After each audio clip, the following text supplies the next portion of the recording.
mahiwaga nga matibabakalo. Ang mabangis na hayop na tigre at ang langgam. Isang tigre na naglalakad.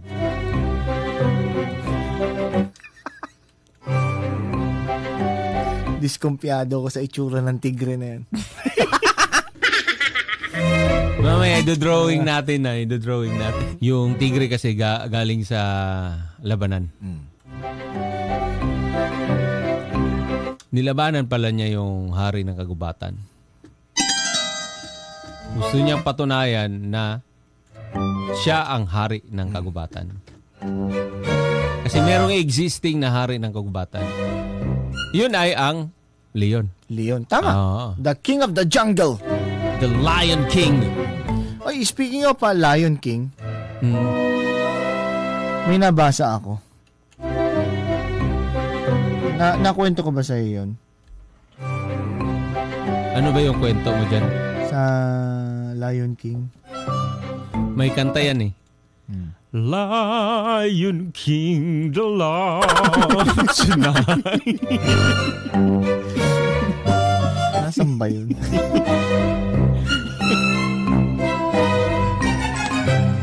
So, sino nanalo? Ha? Nung nilabanan niya yung Leon. Itong tigre. Ano nangyari? Ha? Nung nilabanan niya. Pagpunta niya sa kagubatan, cancel. Wala din yung Leon. Nagpa-default yung Leon. Alam niyo ba ang mga tigre ay kaya siya ay endangered species na yun eh. Endangered na rin siya.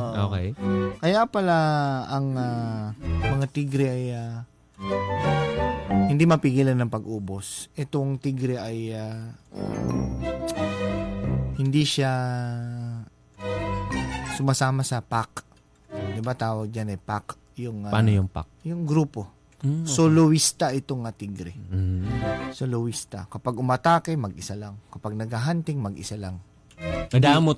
Madamot siya. Hindi siya sumasama sa grupo. Kanya-kanya sila. Kung baga, independent. Yun. Kanya-kanya itong mga tigre. Totoo to ha. Ngayon, pagka nalagay sa alanganin, walang tutulong. Walang tutulong. Tama. Ang tendency ay mamamatay. Pag nasugatan, minsan susugod yan. Ang kalaban, 5, 6. Siya lang mag-isa. Matapang talaga. Talagang prone sa kapahamakan. Kumbaga, pagka yung chance ng pag-atake niya ay lamang sa talo. Kaya nauubos din sila. Ano siya? Kasi hindi siya. Dihado ba? Lagi. Ito nga yung nangyari sa kanya. Yan yung parang kanta ni Price Tag, kakampi ko lang ang sarili ko. Ito nga yung nangyari. Kasi nga gusto niyong patunayan sa sarili niya na siya yung hari ng kagubatan. Actually, nung sinugod niya yung Leon, talo siya, sugatan siya. Umuwi siya, hindi niya kaya. Dahil hindi lang naman yung haring Leon ang nandun, kundi may mga kasama pa siya. Gaya ng sinabi mo. So ngayon, habang naglalakad siya, yung mga ibang hayop, pinagtatawanan siya. O ano? Wala ka pala eh. Pinagmamayabang mo ikaw ang hari ng kagubatan. Pero duguan ka. Nagdadahilan itong tigre. Hindi naman ako sinipot ng leon eh. Natalisod lang ako nung tumatakbo ako. Gumulong daw siya, gumulong. Ito mga sugat ko. Ano lang to? Hindi yan sa laban. Hindi sa laban to. Natumba lang ako. Oo. Nahagip ng Philippine Rabbit. May dumaan eh. So yun yung ano niya, yun yung banat niya dun sa mga hayop na kumukutya sa kanya. So pagod siya, naglalakad. Isang malilim na puno at agad siyang nahiga sa ilalim nito. Ngunit bigla siyang napatayo, Papa Jepoy.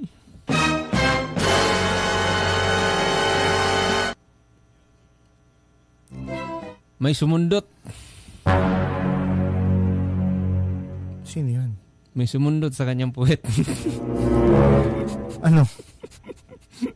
Sabi niya, aray! Ano yun? Sabi, parang matulis to ah. Sabi Ano niyo, ano yun? Nang ilaalam niya, umiikot siya, paikot-ikot siya. Pagtingin niya. Nandun pala yung langgam. May langgam. Nandun yung langgam. Nakita niya. Paakyat yung langgam sa puno. Sabi niya, hoy langgam! Ikaw ba ang kumagat sa akin? Siyempre, ito namang langgam ay natakot. Malaki yung tigre eh. Pasensya ka na, tigre eh. Hindi pa ako nakakita ng tigre kinakausap yung langgam. Ha? Nanonood ako ng mga National Geographic. Nanonood ako ng Discovery Channel. Wala pa ako nakita na... Punta ka doon sa Disney Junior. Wala pa ako nakita ng tigre na nakikipagtalo sa langgam. Punta ka doon sa Disney Junior. O doon sa ano. This is so interesting. Ano nangyari? Ngayon, sabi nung kasi kinumpronta yung yung langgam. Ikaw ba kumagat sa akin? Sabi nung langgam. Paano kita kaagatin eh? Kaya nga ako tinawag na langgam. Kasi langgams. Walang ipin.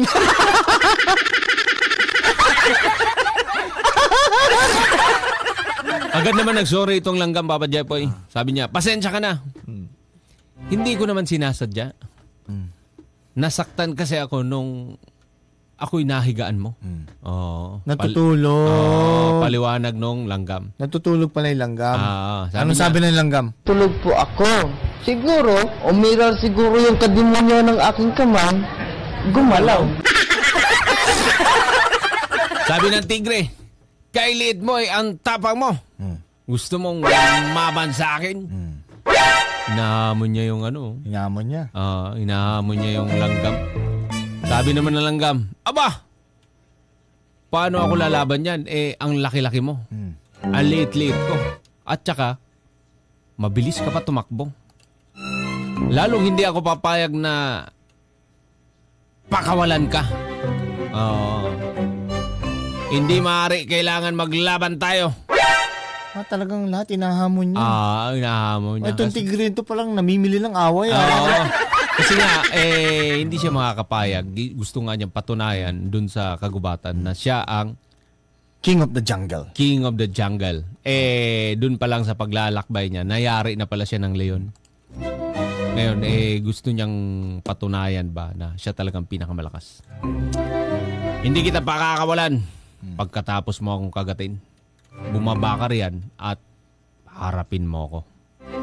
Galit na sabi nung tigre. Ano yung tsura ng langgam? Tigre muna. Ano yung tsura ng tigre? Drawing ko ba? Bigyan mo ako ng ballpen habang nagko-commercial tayo.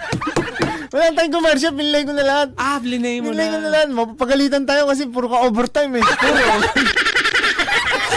Ito. Mag-i-explain pa nga ako sa management. Drawing ko lang. Nasaan na? May papel ka dyan? Meron na, drawing ko na. Meron na, drawing ko lang.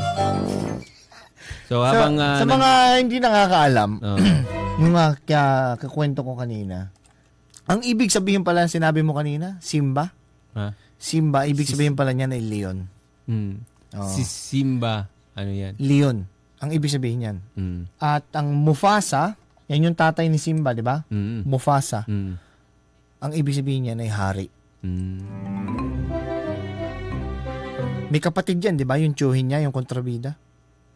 Si Scar. Oo. Si Scar, yung isang leon. Tiyuhin niya yan, kapatid yan ni Mufasa eh. Ang tunay na pangalan niyan ay Taka. Okay. Taka ang tunay na pangalan niyan. Ang ibig sabihin ng Taka, magkapatid yan eh. Si Mufasa, ibig sabihin ay hari, at si Taka. Ang ibig sabihin pala ng Taka ay unwanted. Garbage, basura. Ganyan. Kaya pala parang rebelde itong si Scar kung tawagin. Ang galing, di ba? Invento niya lang yun. Ano yung tsura? Yung humahamon sa langgam? Pipicture out ko lang muna. Para... Yung hindi sumipot, hindi pinansin ng leon. Itong tigre na ito, kulay puti. Pwede yan. May nakita akong ganyan. Siberian. Kulay puti itong white tiger. Tigre na ito. Pero itong tigre na ito ay madalas sa tubig siya eh. Tingin nga. Meron naman talaga. Lumalango yan. Sa tubig nga. Sa ilog. Patingin nga. Ano yung tsura?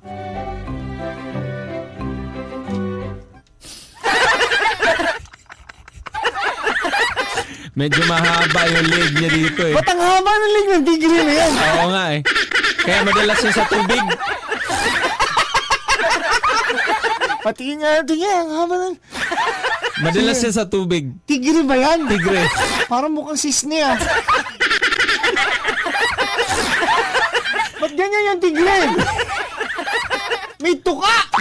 Wala man lang stripes. Wala. Madalas sa tubig to. Pure white. Pure white. Tigre? Oo. Sigurado ka tigre yan? Madalas siya sa tubig.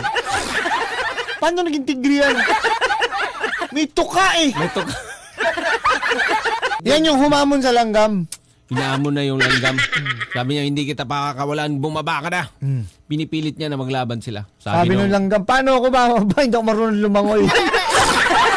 Sabi nung langgam, sige na nga, pagbibigyan kita. Pero dahil malaki ka, tatawag ako ng restback.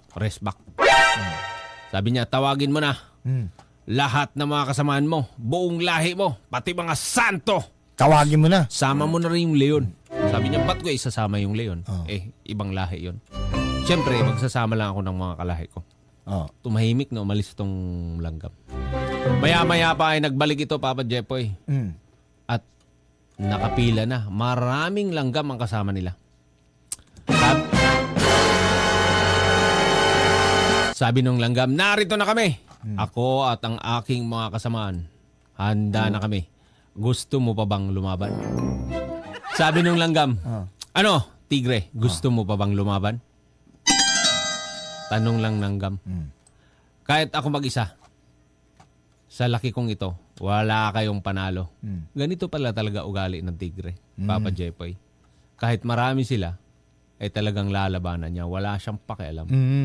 Kaya nga sabi sa Discovery Channel, thousands of years, naubos talaga ang tigre kahit ano mangyari kasi nga, soloista sila eh. Soloist talaga. Wala siyang pakialam. Lalaban at lalaban. Ganun kalakas yung loob niya. Sabi niya, kahit marami pa kayo. Pero sabi doon sa Discovery Channel, hindi mahaba yung leeg nila. Malayo doon sa drawing. Saka wala silang tuka.